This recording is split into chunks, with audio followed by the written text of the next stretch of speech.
Bonjour et bienvenue. Alors, aujourd'hui, on va se pencher sur un truc super intéressant.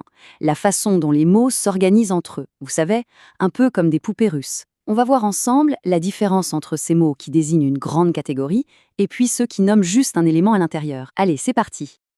Allez, pour se mettre en jambe, je propose une petite devinette. La question est simple. Qu'est-ce qui peut bien relier les mots qui vont s'afficher? Alors, on a football, natation et tennis. Prenez une petite seconde pour y réfléchir.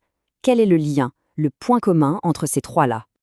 Et oui, la réponse, c'est bien sûr le mot sport. C'est le mot qui chapeaute les trois autres. On pourrait dire que c'est une sorte de mot parapluie. Vous voyez l'idée? Un seul mot qui vient abriter toute une catégorie d'autres mots. Justement, ce fameux mot parapluie, il a un nom un peu plus officiel. Et c'est ce qu'on va voir tout de suite. On l'appelle le terme générique.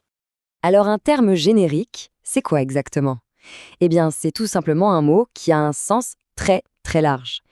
Il fonctionne comme une étiquette pour une catégorie entière de choses, que ce soit des objets, des personnes, des animaux. Bref, c'est le nom du groupe, la vue d'ensemble, si on veut. Pour que ce soit bien clair, prenons quelques exemples. Pensez au mot véhicule. C'est un terme générique, n'est-ce pas? Ça peut être une voiture, un vélo, une moto, un camion. C'est la même chose pour légumes ou même jour de la semaine. Ce sont vraiment des grandes boîtes qui contiennent plein d'autres choses. Bon, maintenant qu'on a vu le parapluie, passons à l'autre côté de la médaille. Qu'est-ce qu'il y a sous le parapluie? Eh bien, ce sont les termes spécifiques. Le terme spécifique, lui, c'est exactement l'inverse. Son but, ce n'est pas de nommer le groupe, mais de pointer un élément bien précis à l'intérieur de ce groupe. C'est avec lui qu'on trouve le détail, la précision, l'info concrète. Et la relation entre les deux est super simple en fait.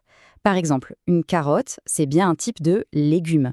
Le football, c'est un type de sport. Et mardi, c'est un type de jour de la semaine.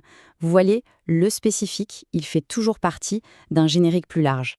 Donc, si on les met face à face, la différence devient limpide. D'un côté, le générique, la grande catégorie, le sens large.